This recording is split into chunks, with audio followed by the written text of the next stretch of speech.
Salut à tous les gars, c'est Vocalize. On se retrouve sur un nouvel épisode de Vocalize TV. Aujourd'hui, on est avec Innocent qui va se présenter. Inno, comment tu vas? Ça va, merci, hein, c'est cool. Déjà, merci de me recevoir. Hein. Merci à toi, c'est De me recevoir, c'est cool, c'est un honneur. Moi, je m'appelle Innocent Moui, j'ai 27 ans, je suis coach à Saint-Etienne BTS. Et à côté, je suis le créateur de Dream Chaser en France.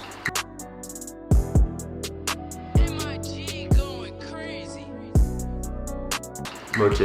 Dream Chaser, pour quelqu'un qui n'est pas dans le monde du basket, simplement, est-ce que tu pourrais expliquer ce que c'est? En fait, c'est spécial parce que si je le traduis mot pour mot en français, ça veut dire chasseur de rêve. Ok. Mais ça peut même traduire ça par faut avoir de l'ambition aussi. C'est vrai parce que tout le monde peut rêver, mais il faut avoir l'ambition et se donner les moyens. Et pour quelqu'un qui n'est pas dans le basket, c'est ça. Si la personne elle a un rêve, un objectif et qu'elle est prête à y mettre les moyens, nous on aide. Okay. On a aidé pas que des basketteurs d'art. Ok, donc c'est du basket, mais ça va bien plus loin que ça. Ça va bien plus loin que le basket. Pour l'instant, sur les réseaux, on le voit pas, ça va plus loin que le basket parce que on met en avant surtout le basket, mais on a travaillé avec des footballeurs et d'autres personnes aussi. Okay. C'est intéressant, on pourra y venir un peu plus tard. Dream Chaser, vous êtes à l'international, vous êtes ici à Saint-Étienne. Est-ce que tu peux nous en parler un peu de Dream Chaser à Saint-Étienne? Pourquoi ici finalement? Pourquoi pas changer de ville? En fait, moi j'ai grandi ici, j'ai vécu ici et à Garges aussi un peu, en Ile-de-France, en 95, mais en fait je préférais sortir ça ici parce que y a personne qui a fait ça, si je me souviens bien. Et puis c'est Saint-Etienne, je dois donner du crédit à la ville qui m'a aidé à grandir, donc forcément je me suis dit c'est mieux de faire ça ici. Ok, j'imagine que aussi tu as trouvé qu'il y avait du potentiel ici inexploité. Exactement, c'est ça, c'est surtout ça, il y a beaucoup de talent, des jeunes qui ont faim, qui ont des objectifs, qui ont des ambitions, qui sont prêts à s'en donner les moyens, et c'est ça en fait. Ok. Et t'as l'impression que les jeunes ici, ils ont du mal à avoir des gens qui croient en eux? Ou c'est pas forcément ça? Moi, je pense qu'il y a du mal de partout. Je pense surtout avec la nouvelle génération, je pense que c'est compliqué partout.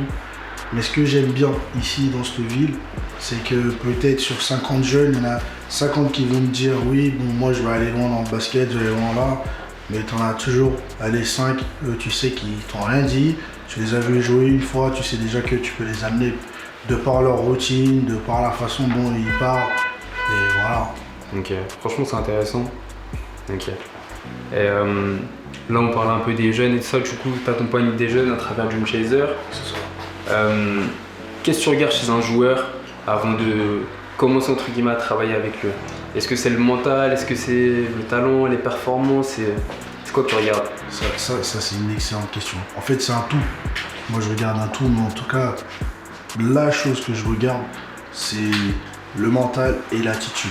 Je m'explique ce que j'entends par là, c'est que tu peux avoir du mental pour un match, tu peux avoir du mental pour des entraînements, tu peux être dur mentalement. Malheureusement, à la fin, déjà si tu performes pas, on ne pourra pas faire grand-chose. Parce qu'on a beau aider des joueurs, si quand on les envoie sur les opportunités, ils ne performent pas, on n'est pas des magiciens. Et après, derrière, moi, c'est les habitudes aussi, je regarde beaucoup. Est-ce que tu t'entraînes tous les jours? Est-ce que tu t'entraînes sans coach? Ou toi, on doit t'appeler pour te dire hey, demain il y a entraînement tous les jours, alors que tu sais très bien qu'il y a le gymnase, il est ouvert, on te propose ça. Donc ouais, c'est ça, je regarde plus le mental.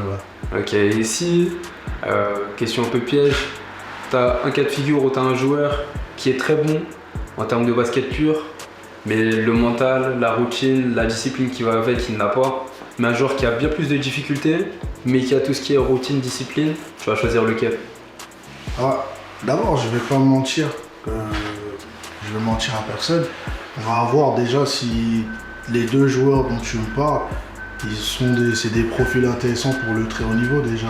Okay. Vu qu'on travaille avec des très grosses têtes maintenant. Si les deux, c'est deux profils de haut niveau, il y en a un, on va essayer de faire un travail avec lui, voir si c'est possible, parce qu'il faut donner la chance à tout le monde, comme je dis.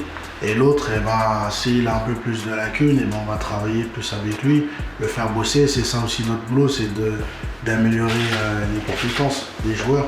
Donc c'est ça, beaucoup de travail individuel. Et pour moi, je pense que si le joueur il a envie et qu'il a faim, franchement, il peut tout faire. Donc c'est ça pour moi. Ok. Donc je donnerais une chance aux deux, en vrai. Tu donnerais une chance aux deux. Et là, tu le disais un peu tout à l'heure, c'est du basket, mais il y a plus que ça. Toi, quand tu es avec un jeune sur Dream Chaser, tu accompagnes un joueur tout simplement, qu'est-ce que tu essayes de lui faire apprendre à travers le basket qu'il pourra même exploiter dans sa vie d'après? Bah, en fait, moi je veux que ce soit des bonnes personnes plus tard. Parce qu'en fait, surtout au niveau où on les envoie, la plupart des joueurs, on les envoie aux États-Unis, au Canada. C'est des niveaux où en fait les gens ils n'ont pas le temps. Donc en fait on essaye de les durcir les heures mentalement pour leur dire que peut-être ici là en France, à Paris, à Saint-Etienne, t'es la star, quand tu vas arriver là-bas, il y en a 5 comme toi, même 5 c'est peu. Donc j'essaie de les préparer mentalement et puis après avoir de bonnes habitudes, une bonne hygiène de vie à côté aussi. Donc voilà. Et si par exemple là tu dis c'est intéressant, c'est de les préparer mentalement à la réalité finalement du haut niveau. Quand un jeune, je sais pas, il a un essai dans tel endroit, ça se passe mal, tu sens qu'il est découragé, comment tu vas essayer de le remotiver, de l'accompagner?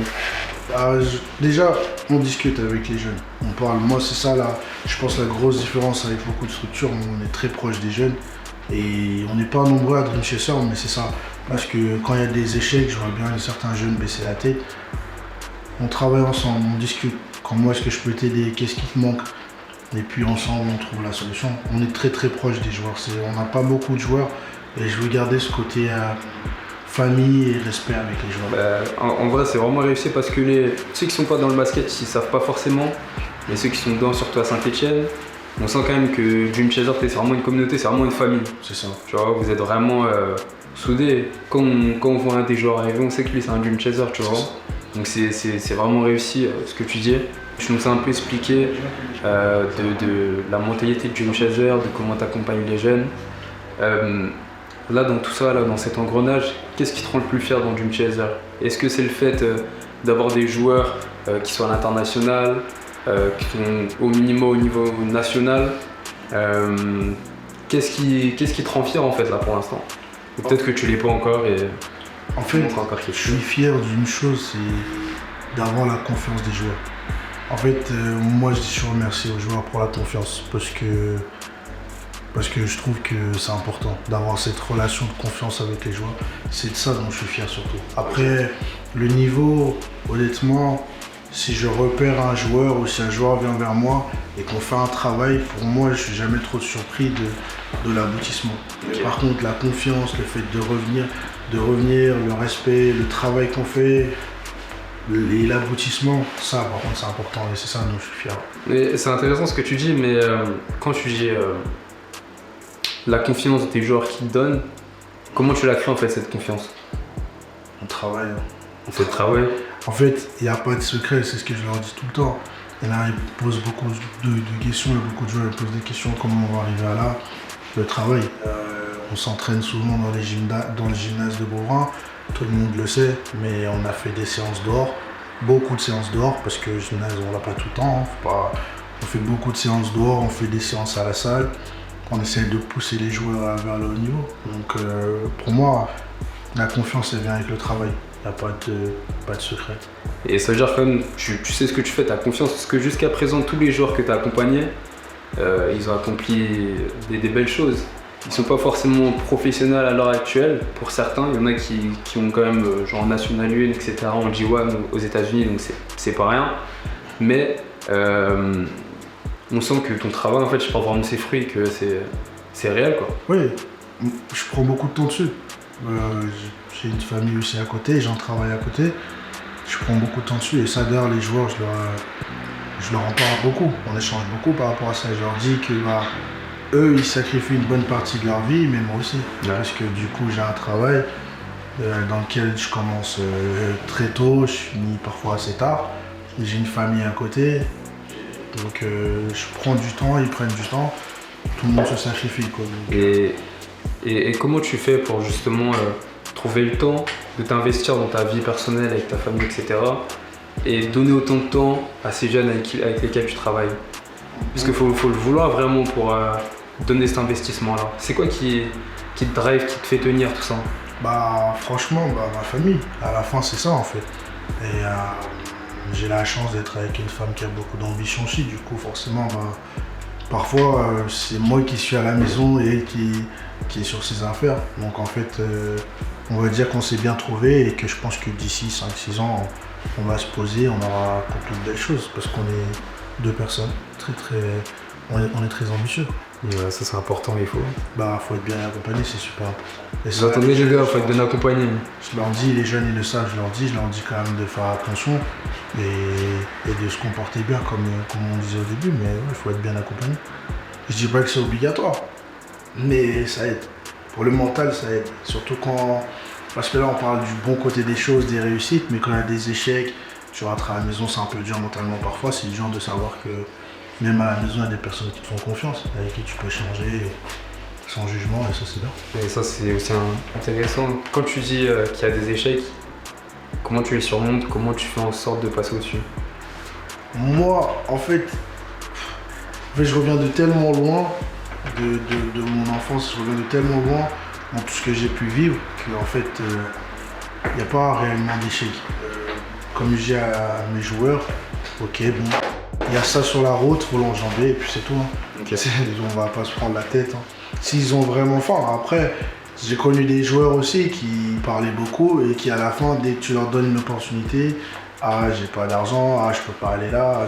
Et ça c'est. Donc toi t'as vraiment cette mentalité de bon il y a un problème, au lieu de penser à réfléchir, on passe devant seulement. On passe devant seulement et puis en fait vers le haut niveau au basket, pour moi, même si j'ai jamais goûté au très très haut niveau, de ce que j'entends, parce que j'ai des mentors aussi qui travaillent avec moi, même ce soir on n'est pas tout seul aussi, ça c'est une chose à savoir, on travaille avec des très très grosses têtes, mais c'est ça en fait qui m'aide aussi à avoir la tête sur les épaules, le fait de savoir que quand il y a un échec, je peux échanger avec des mentors, je peux parler avec d'autres personnes.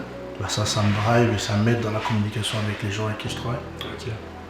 Okay. Et pour finir, tu l'as un peu dit, dans les années à venir, c'est quoi l'objectif de Dream Chaser? C'est ça. Il y en a plein. Il y a un secret, il y a un objectif personnel, il y a un objectif, on va dire que tout le monde va connaître à la fin, mais l'objectif personnel, ce serait de pouvoir retourner dans mon pays là où j'ai grandi et puis aller chercher du talent là-bas parce que je sais qu'il y a beaucoup de talent là-bas et après l'autre objectif c'est d'être encore plus gros, de travailler avec des joueurs encore plus petits. Quand je dis petit, c'est des joueurs inconnus, transformés, parce que c'est ça que j'aime faire, c'est vraiment transformer un joueur qui a cette lumière là en lui mais on lui donne pas l'opportunité. On lui dit pas, en fait, on ne ment pas aux joueurs. En fait, on n'a jamais menti aux joueurs. On n'arrive pas à leur dire, là, toi, t'es grand, tu dribbles bien, tu vas à la NBA. Non, on leur dit, écoute, on a des contacts, est-ce que tu as faim à ce point-là? Est-ce que tu veux travailler avec nous comme ça? Après, en amont, on travaille avec les joueurs. Et là, j'entends ce que tu dis, peut-être que, je sais pas si on peut dire le nom, Fallujah. Est-ce que tu peux nous en parler? Parce que je trouve que c'est littéralement l'exemple même de ce que tu viens de dire. Est-ce que tu peux nous parler un peu de ce joueur? Parce qu'il y en a plein d'autres, hein, mais là, avec ce que tu viens de dire, j'ai pensé à Fallou direct. Fallou, en fait, c'est spécial. Fallou, à la base, faisait du foot. D'ailleurs, j'ai jamais compris. De toute façon, je sais, aujourd'hui, je comprends toujours pas. 2m10 presque, il fait du foot, j'ai jamais trop compris. Et en fait, j'entraînais son grand frère, Mamadou. Tout le monde le connaît un peu plus, lui. C'est lui qui joue en D1. Et il venait s'entraîner avec nous, même toi d'ailleurs tu étais là parfois, il venait s'entraîner avec nous et en fait, Fallou il était sur le côté, et il attendait avec un ballon de foot, même parfois je comprends rien, mais qui était plus grand que son frère. Je lui dis écoute, ça t'intéresse pas d'essayer? Je l'ai tiré un entraînement, je vois dans ses yeux qu'il a envie, il est timide, il dit faut pas être timide, prends un ballon. Il a pris un ballon, il a bien aimé, donc pendant 3 mois on a bossé. Et après, derrière, il a eu un moment de doute pendant un mois. Boum, on est reparti bosser pendant 1 an. Et après cette année-là, il est parti au Canada.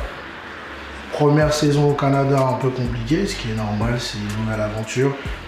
Il a fait du basket que 2 ans, il s'est arrêté pendant 4-5 et il a repris après.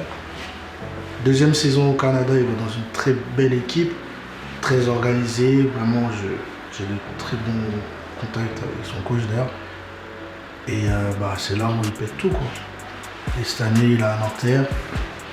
Début un peu compliqué, parce qu'il y a la transition entre le Canada et la France. Ouais. Et là, il remet des stats, il remontre ce qu'il vaut, quoi. Ok, c'est ça. Parce que pour le coup, moi je l'ai vraiment vécu et tout ça, le moment où je travaille avec lui, enfin, je travaille toujours avec lui, on s'est compris, le grind jusqu'à aujourd'hui. C'est vrai que c'est impressionnant parce que dans le monde du basket, ça parlait un peu, ça disait ouais, Fallou il a pas forcément été en club, etc. Il va lui manquer tel truc, notamment avant son départ au Canada. Et justement, toutes ces histoires-là, aujourd'hui, c'était que du blabla, il a un Nanterre, il est... En fait, au-delà du blabla, moi ce que je dis, c'est que, comme j'ai dit au début, on travaille avec j'ai des mentors. Je ne vais pas citer les noms de tout le monde, on a de très grosses têtes avec qui on travaille. Donc, ça fait que depuis 1 an que je travaille avec eux. Mais avant ça, c'était toujours moi qui trouvais les talents et qui gérais les trucs. Mais quand ils ont vu les joueurs que j'ai pu amener, ils ont dit mais comment t'as fait ça tout seul, ce travail-là en amont tout seul? En fait, j'écoute pas les gens. J'ai une idée dans la tête, je prends conseil. Ça veut pas dire que quand je dis j'écoute pas, c'est je prends conseil. Moi, je respecte tout le monde. Demain, il y a un petit coach, il vient, il me dit même un joueur, il me dit écoute, lui il a ça, ok, je prends. Il doit travailler ça, je prends. Ça, je pense que c'est la grande différence. J'ai pas du tout la grosse tête, mais par contre, quelqu'un qui dit que lui il n'est pas capable de, alors que moi j'ai vu ça, moi je suis un peu plus, je suis un peu moins d'accord. Donc quand j'entendais ces commentaires, je disais juste à Fallou, qu'est-ce que tu veux? Je veux bosser? Oui, on va bosser. Écoute pas les gens, c'est ça en fait. Et il venait souvent me dire ouais mais lui il a dit ça, c'est vrai il manque ça. Je disais hey il te manque ça, sauf que ces personnes-là, ils n'ont pas des joueurs comme ça. Ils n'ont pas des joueurs des profils comme ça. Donc ils savent pas ce que c'est de gérer des gens comme ça. Ok. Donc c'est ça plus. Mais je pense qu'on va toucher sur la fin. Merci à toi pour l'interview, pour l'échange. Merci. Et honnêtement, je pense que ton projet, ou même ta personne surtout en avant, ta personne elle est vraiment faite pour ce que tu fais aujourd'hui. Tu as vraiment cet amour-là pour les gens, aider les gens, les faire grandir, etc. Donc merci à toi et pour ce que tu fais. Et d'autres choses aussi. La musique. En fait, on travaille avec tout le monde. On travaille particulièrement avec les basketteurs. Et si un footballeur il vient, il veut bosser, on peut bosser avec lui, on peut le mettre en contact avec des personnes. En fait, c'est ça. Donc, mais la priorité, c'est le basket. Mais ce que je veux dire par là, c'est que s'il y en a un, il travaille dur tous les jours, il ne trouve pas de porte de sortie, il peut nous contacter, il peut travailler. Par contre, il faut avoir faim, c'est tout. Ok. Donc voilà. Mais encore une fois, j'ai rien promis. J'ai juste dit qu'il faut bosser. Il faut bosser et le ticket d'entrée, c'est la dalle. C'est tout ça. Simplement. Enfin, c'est ça. Du coup, merci à tous d'avoir regardé cet épisode du Vocalist TV. On était avec Innocent Amoui. On le remercie pour ton échange et ton expérience apportée. Merci. Et on se retrouve sur le prochain épisode. Always Rising.